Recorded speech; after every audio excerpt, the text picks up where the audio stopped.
사도행전 27장 1절부터 12절 말씀 가지고 함께 손을 잡고 고난의 길을 가자 하는 제목으로 함께 은혜 나누고자 합니다. 지난주 말씀에서는 아그리파 왕을 최대한 존중하며 자신의 입장을 변론했습니다. 바울이요. 근데 바울은 자신의 과거 모습에서 시작해서 예수 그리스도에 대한 소망으로 연결하며 그 소망 때문에 고소를 당했다고 했습니다. 사실 바울은 자신도 누구보다 더 열심히 예수를 믿는 자를 핍박하는 자였지만 부활의 주님께서 자신에게 나타나셔서 바울을 대적의 손에서 구해주셔서 다시 대적들에게 또 보낸다고 하신 겁니다. 자신은 그렇게 주님으로부터 보내심을 받았을 때 주님께서 지켜주셨고 자신은 예수님의 고난과 부활을 선포하게 되었다는 것입니다. 아그리빠가 이렇게 말하던 바울에게 미쳤다고 했지만 바울은 나의 매인 것을 빼놓고 모두 다 나와 같이 되기를 원합니다 라고 말했습니다. 이처럼 주님께서는 고난을 피하게 해주시는 것이 아니라 고난에서 건져내셔서 다시금 그 고난의 현장으로 보내는 것이라고 했습니다. 이제 오늘 말씀에서 로마로 가는 여정의 일부를 소개합니다. 모든 여정에 주님께서 바울과 동행하는 모습을 볼 수 있습니다. 주님과 동행하는 바울이 믿지 않는 주변 사람들에게 얼마나 최선을 다했는지 오늘 말씀을 통해서 볼 수 있습니다. 목숨 걸고 바울의 여정에 동참하는 믿음의 동역자들의 모습도 볼 수 있습니다. 우리 역시 바울과 같이 주님의 인도하심을 따라 주님의 뒤를 따라 길을 가야 하는 것입니다. 우리가 바울처럼 주님이 함께 하시는 길을 갈 때 우리는 어떻게 그 길을 따라가야 할지 알아보도록 하겠습니다. 첫 번째로 1절부터 5절은 가이사랴에서 무라까지 여정입니다. 화면을 넘겨보시면 지도가 나옵니다. 설교를 따라서 한 칸씩 이렇게 넘겨주시면 파워포인트가 어디로 가는지 안내를 할 겁니다. 바울이 가이사랴에서 로마까지 항해하는 여정은 전문적인 선원들이 기록한 형태가 아닙니다. 19세기를 살았던 숙련된 요트 조종사였고 고전학자였던 스미스라는 사람은 누가의 기록의 정확성과 정직성에 대해 높이 평가했습니다. 이거를 진짜로 배를 타고 간 사람이 아니라면 이렇게 쓸 수가 없다라는 것입니다. 실제 항해하면서 경험을 관찰한 것이 아니라면 어느 누구도 누가처럼 이렇게 기록할 수 없다는 것입니다. 그래서 이 여행은 역사적으로 정확하고 타당성이 있다는 것이 고대의 전문가들이나 오늘날 항해의 전문가들에게도 다 인정이 되는 것입니다. 그만큼 사도행전에 나타난 기록들은 역사적으로도 분명히 증거되고 그런 기후나 이 모든 항해에 관한 기록들은 정확하게 일치하는 것입니다. 1절은 다시 우리라는 말로 시작합니다. 사도행전에서 우리라는 말이 나올 때는요, 누군가가 함께하고 있는데 특별히 이 누가복음을 기록한 누가가 그 자리에 함께 있었다라는 뜻입니다. 바울과 동행하던 누가의 관점에서 기록하고 있습니다. 이탈리아로 항해하도록 결정이 났을 때 그들은 바울과 다른 죄수들 몇 사람을 아구스토 대의 백부장 율리오에게 맡겼다라고 했습니다. 이 아구스토 대는 황제의 직할 친위대 이런 것입니다. 거기에 백부장은 오늘날 캡틴 정도 되는 계급의 사람입니다. 항해한다는 말은요, 그냥 단순히 배를 타고 간다는 게 아니라 배를 타고 멀리 간다는 뜻입니다. 그래서 로마로 간다는 뜻입니다. 다른 죄수들이란 사형수들을 말한다고 합니다. 로마의 경기장에서 검투사들이나 사자와 싸워서 죽음으로써 관객을 즐겁게 할 그런 소모품이 될 사람들인데요. 로마가 계속해서 지방정부에 사형수들을 보내달라고 했기 때문에 이들을 배에 실어서 보내고 있는 것입니다. 그렇기 때문에 율리오는 사형수들을 책임지고 다른 로마 군인들과 함께 로마까지 데려가는 책임을 지는데 거기에 바울도 함께 이렇게 끼워졌다라는 뜻입니다. 바울만을 위해서 여행을 하는 게 아니고요. 사형수를 싣고 가는 그 뱃길에 이 총독은 가이사랴의 총독은 이렇게 바울을 거기에 끼워서 이렇게 보냈다라는 것입니다. 그래서 그러나 바울은 이들과는 달리 로마 시민이고 아직 형이 확정되지 않은 상태이기 때문에 이들처럼 그렇게 죄수의 신분은 아닙니다. 물론 감옥에 갇혀 있었지만 황제에게 재판을 받아서 무죄다 하면 풀려날 수 있는 그런 신분입니다. 요즘 말로 말하면 바울은 유치장에, 정식 감옥이 아니고 유치장에 갇혀 있는 그런 상태였습니다. 그래서 바울은 이들과 달리 배 안에서 자유롭게 활동했고 모든 선원들의 존중을 받았다는 것을 알 수 있습니다. 2절에 보면 그래서 아드라무테노 배에 올랐다고 했는데요. 아드라무테노는 배 이름이 아니고 도시 이름입니다. 무시아에 있는 에게의 항구의 이름입니다. 이는 그곳에서 온 배라는 뜻입니다. 그 배는 아시아 여러 곳을 가려는 배라고 했는데요. 이 배는 가이사랴에서부터 해안선을 따라서 북쪽으로 올라가고 또 해안선을 따라 다시 서쪽으로 가는 그런 배입니다. 큰 배가 아니기 때문에 먼 바다로 나가지 못하고 해안선을 따라서 이렇게 이동하는 그런 배였습니다.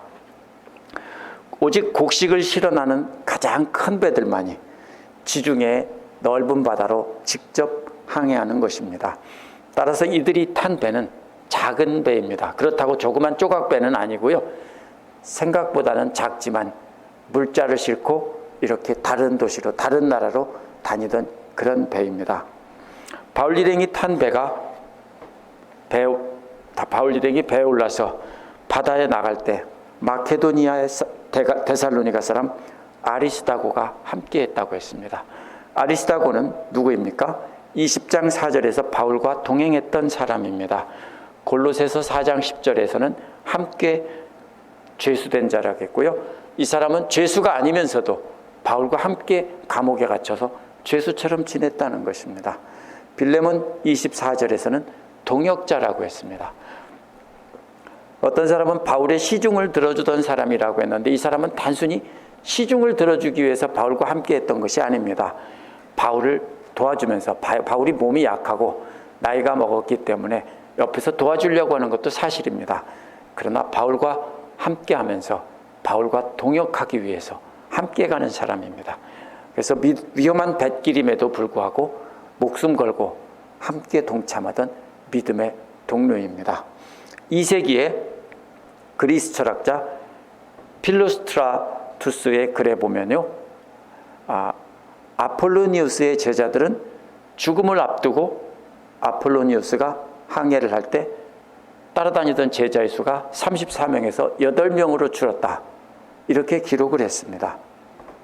다들 아프다고 핑계대고 무슨 일이 있다고 핑계대고 빠졌습니다. 항해가 오늘날처럼 안전하지 않고 위험하기 때문입니다. 그러한 경향은 오늘날도 마찬가지입니다. 좋은 때는 많은 사람들이 함께 따라다니지만 죽을 위험에 처하면 함께하는 사람이 적은 법입니다. 그러나 바울의 친구들은 그렇지 않았다라는 것입니다. 그들은 죽음도 두려워하지 않고 함께했던 것입니다. 아리스다고도 바울이 어디로 가든지 동행하며 바울과 함께 사역했던 진정한 친구 중에 하나입니다. 나에게는 왜 그런 동역자가 없냐고, 나도 아리스도고 같은 동역자를 달라고 이렇게 기도 제목을 내놓는 분들이 간혹 있습니다. 잘못됐습니다. 뭐가 잘못됐습니까? 내가 그 사람 되기를 기도해야 됩니다. 내가 바로 그런 동역자가, 다른 사람에게 그런 동역자가 되게 해달라고 그렇게 기도하는 것이 옳습니다. 3절은 이튿날 시돈의 배를 대었다고 했습니다. 시돈은 가이사랴에서 북쪽으로 똑바로 올라가서 바로 가까운 지역입니다. 바울을 우리가 이사야에서도 봤듯이 시돈은 큰 항구이고 아주 발달된 도시였습니다. 바울은 로마까지 바울을 호송할 책임을 지고 있던 백부장 율리오는 바울에게 친절하게 대해서 친구들에게 가서 대접을 받도록 허락했다고 했습니다. 여기서 친구들이란 바울이 전에 전도했던 믿음의 형제들입니다. 그러니까 시돈에 있는 성도들이 바울을 대접하기로 원했는데 가서 대접받아도 좋다라는 것입니다. 왜냐하면 배가 정박하면 금방 떠나는 게 아니고요. 그걸 다 사람들이 다 실어 내려야 되고요. 또 사람들이 배에다가 물건을 실으려면 오래 걸립니다. 하루도 걸리고 이틀도 걸리고 이렇게 걸립니다. 그렇기 때문에 그 시간이 있을 때 이제 바울에게 가서 마음대로 가서 대접받고 쉬다 와도 좋다라는 것입니다. 이것은 로마까지 호송해야 되는 책임을 지고 있는 사람으로서 쉬운 결정은 아닙니다. 형이 확정되기 전까지는 아직 완전한 죄수는 아니지만 그래도 책임지고 보호를 하고 가두어둬야 될 그런 죄수의 신분에 있기 때문에 이러한 것은 대단한 신뢰입니다. 그러면 율리오가 굉장히 좋은 사람이라 이렇게 하느냐? 그 뜻이 아닙니다. 바울이 율리오에게 얼마나 많은 신뢰를 받았느냐 이 뜻입니다.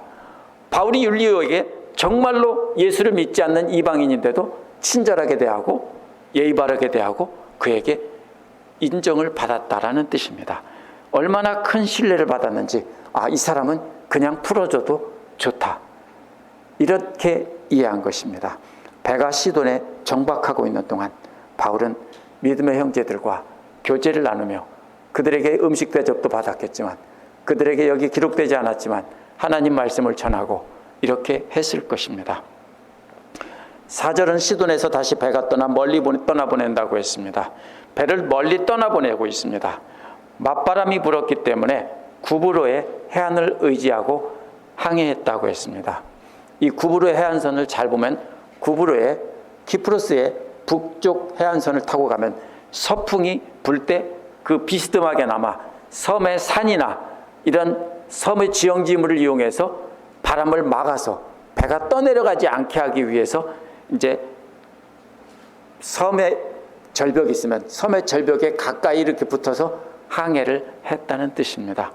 최소한 바람막이가 있는 동안만큼은 안전하진 않지만요. 그래도 덜 힘들게 갈 수 있기 때문입니다. 노를 젓거나 배를 바람의 힘으로 가던 배가 역풍을 만났을 때 그것이 얼마나 힘든지 알아야 됩니다. 그래서 엔진이 없이 돛과 노로만 항해하던 시절이었기 때문에 얼마나 힘들었으면 배가 이렇게 키프로스 해안선, 북쪽 해안선에 바싹 붙어서 이렇게 가고 있습니다. 제가 자전거를 타고 갈 때요, 바람이 없으면 바람이 뒤에서 살짝 불면 18마일에서 20마일 정도를 2시간 쉬지 않고 달릴 수 있습니다. 바람이 없으면요 17, 8마일을 2시간 쉬지 않고 달릴 수 있습니다. 그런데 만약에 앞에서 바람이 불면은요 살짝 불면 13마일 달리기가 쉽지 않습니다. 만약 바람이 조금 세게 불면요 아무리 죽도록 비벼도 10마일을 갈 수가 없습니다. 자전거는 땅바닥에 마찰 저항이 있어서 자전거가 바퀴를 물고 가는데도 그런데 배는요 물 위에 떠 있으면서 그냥 둥둥 떠내려가는 상태입니다. 그 상태에서 큰 배가 앞에서 바람이 분다면 그것이 얼마나 힘든 일인지 알 수 있습니다. 노를 젓는 사람들은 죽어나겠죠. 그러면서 바람을 최대한 이용하기 위해서 돛을 달고 돛을 한쪽으로 비껴 잡아가면서 이렇게 해서 조금씩 가고 있는 모습입니다. 이게 얼마나 힘들었는지 이 상황을 우리가 이해하라고 제가 설명을 드리는 겁니다. 5절은 길리기아에서 밤빌리아 바다를 건너서 루기아의 무라시에 이르렀다고 했습니다. 지도를 보시면 아실 수 있습니다. 여기까지 많은 시간이 걸렸습니다. 예상보다 훨씬 많은 시간이 걸려서 항해할 시간을 많이 지나갔습니다. 계속 여기서 해안선을 끌어안고 해안선을 따라 항해했습니다. 그런데 여기서 해안선을 따라 항해했다는 말은 4절과는 달리 가로질러 항해했다는 말입니다. 4절에서는 그 아래에서 항해했다는 말입니다. 키프로스의 그늘 아래에서 항해했다는 거예요. 섬 그늘 밑에 바싹 붙어서 항해했어요. 왜냐하면 섬은요 대부분 절벽으로 되어 있기 때문에 바짝 붙어서 항해를 해도 이게 특별히 암초가 없는 곳은 그냥 갈 수 있습니다. 근데 육지는 다릅니다. 육지는 비치가 아니라도 절벽이 있는 곳이 쉽지 않기 때문에 바싹 붙어서 갈 수 없어요. 그래서 여기서는 가로질러 갔다는 표현을 썼습니다. 멀리 육지에서 떨어져서 간 것입니다. 그래서 여기까지 시간은 안 나와 있는데요. 고대 어떤 사본에는 15일이라고 써 있습니다. 15일 동안 갔다. 사실 거리가 그렇게 먼 거리가 아니고 사실 2, 3일이면 충분히 갈 수 있는 거리인데 얼마나 힘들게 갔는지 15일이 걸렸습니다. 여기서 시간을 많이 지체했습니다. 어쩌면 로마까지 갈 시간을 다 까먹었는지도 모릅니다. 그래서 6절부터 8절에서는 무라에서 미항까지의 여정입니다. 6절에서 백부장이 이탈리아로 가는 알렉산드리아 배를 만났다고 했습니다. 백부장은 바울 일행을 그 배에 오르게 했습니다. 앞서 나온 아드라무테노에서 온 배와는 달리 이 배는 큰 배입니다. 앞서 나온 배는 해안선을 따라 여행하는, 오늘날식으로 말하면 연락선이나 아니면 크지 않은 그 페리나 이런 배들입니다. 뭐 그래도 꽤 큰 배겠죠. 아마 수백 명 타는 정도는 되는 배겠지만 그래도 그렇게 큰 배는 아닌데, 이 알렉산드리아에서 오는 배는 이집트에 알렉산드리아에서 출발해서 이렇게 지중해를 가로질러서 오는 큰 배입니다. 이렇게 되려면 아주 큰 배여야 되는데요. 이 존 스타트는 이 배가 이집트의 곡창지대에서 곡물을 실어 나르던 배였다고 했습니다. 그런데 어떤 학자에 의하면 이 배의 크기가 1200톤에서 2900톤까지 곡식을 실을 수 있는 배였다고 했습니다. 그 사이즈가 얼만큼 되냐고 하면요, 180풋에 45풋에 높이는 43.5풋이었다고 합니다. 상상이 되세요? 배의 높이가 43.5풋이라고 하면 이 배는 오늘날 큰 배와도 같은 엄청나게 큰 배입니다. 마치 이런 것 같습니다. 오늘날 이곳에서 비행기를 타고 운이 좋으면 한 번에 달라스로 가서 거기서 큰 국제선 비행기를 탈 수 있지만, 여기서 타는 배들은 저 처음에 깜짝 놀랐어요. 참 작아요. 그죠? 가방도 갖고 올라갈 수가 없어서 캐리온 백도 어떻게 합니까? 체크인하고 그렇게 타야 되는 비행기입니다. 그렇게 타면은 큰 도시에 큰 공항에 가면 우리가 큰 비행기로 바꿔 타는 것과 비슷한 그림입니다. 여기에서 이제는 드디어 로마로 가는 큰 배를 잡아타고 올라가는 것입니다. 이 당시에 이런 배는 보통 시간당 6마일을 간다고 합니다. 그럼 뭐들어 타냐? 그래도 엄청 빨라요. 걸어서 기껏해야 2마일인데 6마일을 갑니다. 더군다나 엄청난 짐을 싣고 가기 때문에 굉장히 유용한 수단입니다. 그런데 이 경우는 2마일도 못 갔다, 이렇게 봅니다. 아주 어렵게 니도 근처에 왔지만 북서풍 때문에 니도에 들어갔다는 뜻은 아닙니다. 니도를 들어가려고 했는데 니도에 못 들어갔어요. 여기 말은 그 뜻입니다. 그래서 니도 항구에 접근하지 못한 것입니다. 그리고 정상적인 항로라면요, 바로 그 섬들이 많은 아름다운 에게해입니다.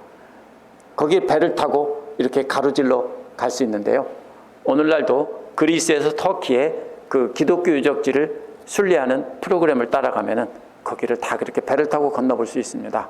아름다운 에게해를 가로질러서 이렇게 가는 것입니다. 그래서 그 고린도의 남쪽에 있는 키세라 섬을 향해서 서쪽으로 가는 것입니다. 그래서 키세라 섬에서 이제 로마 쪽으로 가는 것이 이 그림을 보시면 알 수 있습니다. 그 고린도 남쪽에 있는 작은 섬이 보일 겁니다. 그리스 발칸반도 밑에 고린도가 매달려 있고요, 고린도 끝에 있는 작은 섬에 그곳을 통과해서 이제 로마로 가는 것이 정상적인 길입니다. 근데 배가 어떻게 됐습니까? 거센 맞바람이 불다 보니까 둥싱둥싱 떠내려와서 엉뚱하게 남쪽으로 떠내려간 겁니다. 이게 그림이 보이시죠? 배는 남쪽으로 떠내려간 겁니다. 아무리 노를 젓고 아무리 돛을 잡아도요, 똑바로 가지 않고 남쪽으로 엉뚱한 먼 바다로 떠내려갔습니다. 그래서 어디까지 갔습니까? 크레타 섬의 살모네 곳이라는 곳, 케이프입니다. 우리가 장산곳 이렇게 말하는 것처럼, 호미곳 이렇게 말하는 것처럼 툭 튀어나온 곳입니다. 크레타 섬에 가장 툭 튀어나온 그 곳을 거기도 갔다는 게 아니라 거기를 끼고 역시 그곳을 그늘로 삼아서 역시 이렇게 떠내려가다가 거기 와서 안도의 한숨을 쉬었을 겁니다. 왜? 섬이 바람막이가 되어주고 있기 때문에 섬 그늘에 따라서 이렇게 떠내려가다 보니까 그렇게 해서 크레타 섬의 살모네를 지난 것입니다. 이렇게 해서 크레타 섬의 그늘 아래로 이렇게 죽도록 떠내려가다가 조금 안도의 한숨을 쉬고 이렇게 가고 있는 모습입니다. 8절은 이렇게 어렵게 해서 크레타 섬을 바람막이로 삼아서 섬의 남쪽을 따라 어렵게 항해하다가 아름다운 항구 미항이라는 이름을 가진 항구에 도착했습니다. 이 말은요, 이름은요, 아름다운 항구나 좋은 항구라는 뜻인데 사실은 겨울나기에 좋은 항구는 아니었다라고 했습니다. 이것은 겨울의 폭풍을 견뎌내기에 적당하지 않은 항구였을 것이라고 합니다. 아주 작은 항구였고 알려지지 않은 항구였기 때문에 뭘 말합니까? 위치를 모를 때는 어디라고 얘기하죠? 근처에 있는 큰 도시를 말하는 법이죠. 그래서 여기서 근처에서 뭐가 있다고 했습니까? 라세아 성에서, 라세아 시티에서 멀지 않은 곳에 있다, 이렇게 말합니다. 한국에서 만약에 빌락시가 어디 있냐 모른다고 하면 뉴올리언즈 알죠? 뉴올리언즈는 모르는 사람이 거의 없죠. 뉴올리언즈 알죠? 뉴올리언즈에서 동쪽으로 90마일 떨어져 있습니다. 이렇게 말하면 되는 것과 같습니다. 이 아름다운 항구가 도대체 어디 있냐라는 것을 사람들에게 알려줄 때 라세아 성 근처에 있다, 이렇게 말하고 있습니다. 무라에서 출발했을 때 큰 문제가 없었다면 벌써 고린도 남쪽 바다를 지나서 로마를 향해 가고 있을 겁니다. 그런데 무라에서 니도까지 너무나 많은 시간을 소모했고 게다가 거기에서 떠밀려 내려와서 표류를 한 겁니다. 그래서 엉뚱한 곳에서 죽을 고생, 요즘 말로는, 젊은이들 말로는 개고생 해가지고 여기까지 왔다라는 것입니다. 여기서 강조된 말은요, 간신이라는 말이, 개역에는 둘 다 간신이라는 말로 똑같이 번역해놨는데 새 번역은 바꿔놨는데요, 그 말이 강조된 말입니다. 이 말은요, 죽을 고생에서 어렵게 겨우 살아남아서 도착했다라는 뜻입니다. 여기까지 왔으면 다행으로 여겨야 됩니다. 죽지 않고 살았습니다. 이 바울 일행의 여정이 얼마나 힘들었는지 우리가 여기서 짐작할 수 있는 말입니다. 9절에서 12절에는 바울의 예견이 무시되는 내용이 나옵니다. 9절에서는 많은 실이 흘렀다고 했고 무라에서 아름다운 항구까지 엉뚱한 곳으로 떠밀려 오면서 많은 날을 흘려보낸 것입니다. 그래서 금식하는 절기가 지났다고 했는데요, 금식하는 절기란 유대인들의 절기에서 속죄일입니다. 이때는 AD 59년이기 때문에 속죄일은 달력을 찾아보면 10월 5일입니다. 왜 그러냐면 태양력과 음력이 유대인들의 달력이 맞지 않기 때문에 그러는 겁니다. 그 당시의 날짜는 10월 5일입니다. 조세푸스는 기록에 따르면 원래 9월 중순 이후에는 항해하기가 어려운 때라고 말을 합니다. 왜냐하면 지중해 바다가요, 한국의 장마철, 허리케인 시즌처럼 다 뒤집히는 때이기 때문입니다. 여기서도 허리케인 시즌인 6월부터 한 9월이나 10월까지 항해를 꺼리겠죠. 그렇죠?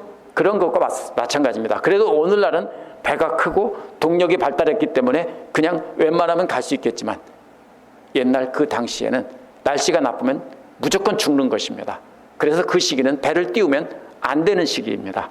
그래서 이제는 겨울이 오기 전에 로마에 가기는 틀렸다라는 것을 이미 여기서 알았습니다. 행선하기 위태해졌다는 말은요, 항해가 바닥에 넘어지기 쉽게 됐다, 이런 뜻입니다. 이 단어는 어떤 그림을 나타내는 말입니다. 원래 이 스팔레라는 단어는요, 고대 올림픽에서 레슬링 선수들이 레슬링하는 모습입니다. 벌거벗고 레슬링하는데 넘어뜨린다는 뜻입니다. 근데 이것이 에피라는 말이 붙어있는 말입니다. 에피스팔레라는 말은요, 바닥에다가 내동댕이 쳐진다는 뜻입니다. 그럼 어떻게 되겠습니까? 개구리처럼 쫙 뻗는 거죠. 그런 그림입니다. 이 위태하다는 말은요, 그냥 배가 바다에 내동댕이 쳐서 박살나고 쫙 뻗는 그런 개구리 같은 그런 모습을 그리는 말입니다. 그래서 여기서 그렇게 말하고 있는 것입니다. 그렇기 때문에 바울은 그들에게 권했습니다. 권했다는 말은 옆에서 말했다는 뜻입니다. 바울은 선장이나 선주가 아니기 때문에 옆에서 말하는 것입니다. 세네카라는 사람도요, 더욱 사려 깊은 항해사들은 항해에 관한 지식 있는 사람들의 조언을 주의 깊게 들었다라고 했습니다. 세네카는 유명한 로마 사람이고요, 기록에 남아 있습니다. 그의 글이. 그래서 이 고린도 후서 11장 25절에 보면 바울이 3번 파선한 경험이 있다라고 했습니다. 이게 엄청나게 배를 많이 탔다는 겁니다. 배를 타고 파선하는 것이 쉽지를 않습니다. 근데 3번이나 배를 파선한 경험이 있다면 바울은 배 타는 일을 밥 먹듯이 했다는 뜻입니다. 엄청나게 배를 많이 타고 다녔다는 뜻입니다. 그러면 바울은 어떤 뱃사람보다 더 항해 경험이 많다라는 뜻입니다. 그래서 지중해를 항해한 경험이 많은 바울이 더 이상 항해하면 정말로 위험하다라고 경고한 것입니다. 28장 11절에서 3개월간 말타에 머물렀다라고 했기 때문에 11월 초에서 1월 말까지 말타에 머물렀습니다. 그렇기 때문에 이 아름다운 항구에서 떠났을 때는 10월 중순경일 것입니다. 10월 중순경에 떠나서 표류하다가 말타에서 죽을 뻔하고 이렇게 있다가 말타에서 거기서 3개월간 겨울을 지냈던 겁니다. 10절은 바울의 항해의 책임자인 백부장과 선장과 선주가 회의하는 장면입니다. 아름다운 항구에서 더 갈 거냐 말 거냐 이걸 따지고 있습니다. 바울은 백부장에게도 인정받은 사람이었고 그 배의 모든 사람들에게도 존경을 받는 사람이었습니다. 그래서 항해 경험이 누구보다 많다는 걸 알았기 때문에 바울을 회의에 초대한 것입니다. 바울은 그 회의석상에서 이번 항해가 하물과 배만이 아니라 우리 생명에도 타격과 많은 손해가 끼치리라는 것이다 이렇게 말했습니다. 타격이란 바람으로 인해 배가 또 사람이 크게 상하는 것입니다. 타격이라는 말은요 얻어맞는 겁니다. 그러니까 바람을 맞아서 배가 박살나고 사람도 크게 다치는 겁니다. 또 많은 손해라는 그보다 더 나빠지는 겁니다. 배가 파선이 됐는데 손해란 물속에 꼴까닥하고 가라앉는 모습과도 같다라고 볼 수 있습니다. 이렇게 해서 큰 손실이 있을 것이다 라고 했습니다. 여기서 두 가지로 해석이 갈라집니다.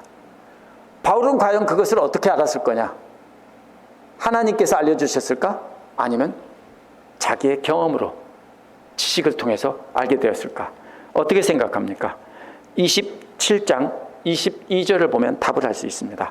22절에서 너희 중에 생명에는 아무런 손상이 없겠고 오직 배뿐이라고 말했습니다. 22절에서는 생명에 지장이 없다라고 했는데 10절에서는 생명에도 손실이 있을 거라고 했습니다. 바울은 금방 앞뒤가 안 맞는 말을 했습니다. 왜 그랬냐면요 27장 22절에서는 성령께서 바울에게 말씀해 주신 겁니다. 배는 망가지지만 사람은 상하지 않을 것이다. 네가 로마에 가서 복음을 전해야 될 것이다. 이렇게 알려주신 겁니다. 그렇다면 10절에서는 무슨 뜻이냐면요 주님께서 알려주신 게 아니라 바울이 자신의 경험으로 이렇게 계속 가다가는 우리는 다 죽는다 이렇게 말한 것입니다. 주님께서 바울에게 서로 상반된 의견을 말씀해 주셨을 리가 없습니다. 11절은 그러나 백부장은 선장과 선주의 말을 바울의 말보다 더 믿었다고 했습니다. 백부장은 죄수들과 곡물을 로마까지 운반하는 일을 맡은 책임자였습니다.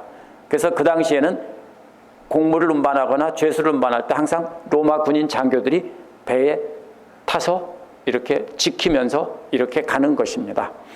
그래서 모든 결정권은 백부장에게 있었습니다. 백부장이 항해를 해라 하지 말라 결정하는 것입니다. 백부장은 바울을 신뢰했습니다. 하지만 항해에 관한 것만큼은 선장과 선주의 말을 더 믿었습니다. 왜 그랬을까요? 왜 이렇게 미련한 짓, 바보 같은 짓을 했을까요?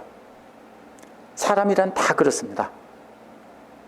이 미항이 이름은 아름다운 항구지만 작고 편안하지 않고 여러 가지가 불편한 곳입니다. 그렇기 때문에 베닉스 영어로 말하면 피닉스입니다. 아리조나의 피닉스가 아니고 크레타의 피닉스입니다. 오늘날에는 없습니다. 그런 지명은. 그곳에 가서 쉬고 싶은데 그곳은 큰 항구고 안전한 항구고 또 쉴 수 있는 곳이 3개월 동안 쉴 수 있는 곳 좋은 곳이 있기 때문에 기왕이면 거기 가서 편안히 잘 먹고 잘 지내면서 편안히 쉬고 싶은 것이 사람들의 마음입니다. 게다가 거리도 몇십 마일 안 돼요. 그 거리가. 지금까지 왔는데 우리가 조금만 더 가면 안 되겠냐 이런 생각 때문에 합리적인 생각을 하지 못한 것입니다. 그런 마음 때문에 바울이 합리적인 조언을 했는데도 귀를 기울이지 않은 것입니다. 선장과 선주도 마찬가지입니다. 기왕 3개월을 지루하게 기다리려면 조금 그래도 좋은 곳에서 쉬는 게 낫겠다. 그죠? 예를 들면 이런 식입니다. 라스베가스 근처에 어느 도시에 왔는데, 야, 우리 앞으로 한 90마일만 더 가면 라스베가스인데, 기왕이면은 조금 더 고생하고 가서 거기 가서 쉬는 게 좋지 않겠냐. 그래서 위험을 무릅쓰고 더 가다가 대형 사고가 났다. 이런 얘기와 비슷한 얘기입니다. 지금 그런 마음 때문에 사실 거기서 쉬어야 맞는데, 거기서 멈춰야 이성적으로 맞는데, 바울의 말이 맞는데 이게 귀에 안 들어오는 겁니다. 이게 사람들의 욕심입니다. 그 욕심 때문에 그렇게 사람들은 눈이 가려서 그런 결정을 합니다. 우리는 어떨까요? 우리도 똑같습니다. 어떤 일을 만날 때 이성적으로 결정하지 않습니다. 합리적으로 결정하지 않습니다. 조금만 더 가면 좋은 데가 나오니까 거기 가서 쉬자, 이렇게 하고 무리해서 갈 때가 우리도 많은 것입니다. 그래서 우리의 인생의 수많은 고난들은 대부분 하나님께서 주신 것이 아니라 그렇게 우리가 무리할 때 생기는 것입니다. 그래 놓고 뭐라고 합니까? 하나님 나에게 왜 이런 시련을 주시냐고 하죠? 아니에요. 주께서 멈추라고 할 때 귀를 기울이고 멈췄어야 되는데 그냥 욕심 때문에 가서 망하는 것입니다. 12절은 그 항구가 겨울을 나기에 적합하지 않았기 때문에 대다수는 거기를 떠나서 피닉스에 가서 겨울을 나기를 결정했다라고 했습니다. 그래서 피닉스는 크레타의 항구인데요. 한쪽은 서남쪽을, 한쪽은 서북쪽을 향했다고 하니까 길게 튀어나온 그 육지가 한쪽은 서북쪽을 향해 있고 한쪽은 서남쪽을 향해 있으면서 이렇게 벌리고 있기 때문에 그 안에 배를 대고 그 지형이 잘 막아주는 안전한 곳이었다는 것입니다. 그래서 더 끌리는 거죠. 거기 가면은 이 겨울에 그 지중해에 그 허리케인과 같은 바람이 불을 때도 안전하겠다, 이렇게 생각한 것입니다. 그렇기 때문에 지금까지 온 것처럼 해안선을 따라 조금만 더 가면 된다라고 하는데 지도를 보면 금방 알 수 있습니다.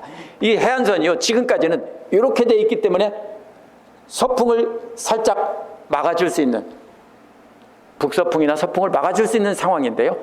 그 다음에 거기 미항을 지나면은 상황이 달라집니다. 그것이 장애물 역할을 하지 못하는 그런 지형입니다. 그렇기 때문에 여기에서부터 배가 떠밀려서 먼 바다로 떠밀려 간 것입니다. 오늘날 크레타 섬을 놓고 보면 바울의 의견이 무조건 옳습니다. 더 가면 절대로 안 됩니다. 이미 9월 중순이면 항해 금지 기간입니다. 근데 지금 언제예요? 10월 중순은 됐다고요.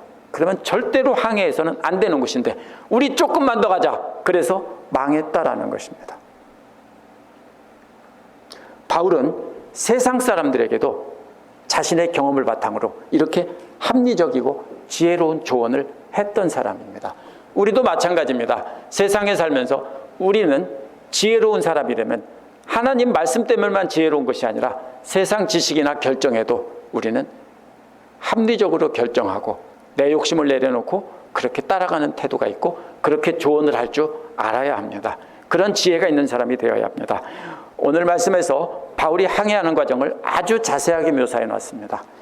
이는 분명히 누가가 그곳에 있었다는 뜻입니다. 그렇지 않으면 이런 자세한 기록을, 정확한 기록을 어떤 소설가도 할 수 없습니다.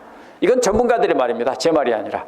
누가가 그러한 과정을 이렇게 자세하고 정확하게 기록한 것은 고통이 엄청났기 때문입니다. 쉬울 때는 기억 못해요. 아무 일 없이 휙 차 타고 지나가면 주변에 뭘 봤는지 기억 못해요. 딴 생각하면 기억 안 나요. 그렇죠? 근데 어려운 일을 당했다, 가다가 사고가 났다, 그러면 그 주변 상황을 어떻게 합니까? 다 기억해요. 맞죠? 주변에 뭐가 있었고 그죠? 다 기억해요. 바로 그런 것입니다. 이 고된 시련을 겪었기 때문에 누가는 이 모든 것을 생생하게 기억하고 있었습니다. 마치 제가 카트리나 때 경험을 생생하게 갖고 있는 것과 마찬가지입니다. 제가 수많은 시간들을 지나간 날들을 다 알지 못합니다. 근데 2005년 8월 말 카트리나 때문에 10개월을 떠돌았던 그때는 아주 생생하게 자세하게 기억합니다. 그런 것과 같습니다. 누가는 이 기간 동안 엄청난 고통을 당했다라는 것입니다. 그렇다면 바울과 동행한 사람은 최소한 아리스타고와 누가, 이 두 사람의 정체는 분명히 밝혀졌습니다. 더 있을지도 모릅니다. 저는 더 있다고 생각합니다. 그러나 여기에 최소한 두 사람은 목숨 걸고 바울과 동행했다는 것입니다. 이러한 고난 중에도 바울과 함께 하는 동역자들은 바울이 개인적으로 잘해줬기 때문에 목숨 걸고 가는 게 아닙니다. 저 사람 참 좋은 사람이야. 나한테 잘해줬으니까 나도 저 사람을 위해서 함께 가다가 죽어야지. 이렇게 생각하고 갈까요? 절대로 그럴 수 없습니다. 이들을 이렇게 험난한 길로 자원해서 함께한 것은 주님께서 인도하시고 함께 하신다는 확신 때문입니다. 주님께서 이들과 함께 로마로 가신다는 것을 알았기 때문에 저들은 목숨 걸고 항해의 길을 간 것입니다. 만약에 저라면 이미 두로에서 아니면은 그 다음에 도시에서 내려서 나는 안 갈래 하고 집으로 갔어야 맞습니다. 이미 그곳에서 이미 글렀습니다. 그런데도 목숨 걸고 함께 했습니다. 주님께서 이들과 함께 로마로 가시기 때문에, 그렇기 때문에 이들은 이렇게 험난한 길을 자원해서 바울과 동행하면서 주님을 따라가고 있던 것입니다. 그래서 누가와 아리스다고는 바울과 함께 배를 타고 가고 있던 겁니다. 이를 통해서 우리가 알아야 될 것은 지난주 말씀과 마찬가지로 한 가지가 있습니다. 하나님께서는 우리를 무조건 고난에서 벗어나게 하는 것이 아니라는 것입니다. 지난주 말씀에서도 고난에서 건져내어 다시 그들에게로 보낸다라고 했다는 것을 잊으면 안 됩니다. 우리는 큰 위험에서 벗어나고 어려움에서 벗어나고 일이 잘 풀리면 할렐루야 하나님의 은혜라고 간증하고 자랑합니다. 그런데 일이 안 풀리고 큰 어려움을 겪게 되면 하나님 왜 나만 이런 슬픔을 주시고 나만 왜 이런 어려움을 주시느냐고 원망하기 쉽습니다. 하나님께 따지기 쉽습니다. 그러나 오늘 말씀을 보면 두 사람이 바울과 동행한 것은 고난을 피하게 된 것이 은혜가 아니라 고난을 통과하게 된 것이 은혜일 수 있다라는 것입니다. 그래서 제가 자주 말씀드리는 것이, 설교할 때마다 말씀드리는 것이, 이 어려움이 우리에게 은혜일 수 있다는 겁니다. 물론 믿음이 없는 분들은 믿음에서 멀리 떠나는 기회가 될 수 있지만 어떤 분들에게는 은혜의 기간이 될 수 있습니다. 나중에는 돈으로도 살 수 없는 안식과 평화를 얻을 수도 있고요, 하나님의 축복일 수 있습니다. 어차피 먹고 사는 건요, 돈이 있고 없고 그것은 문제가 아닙니다.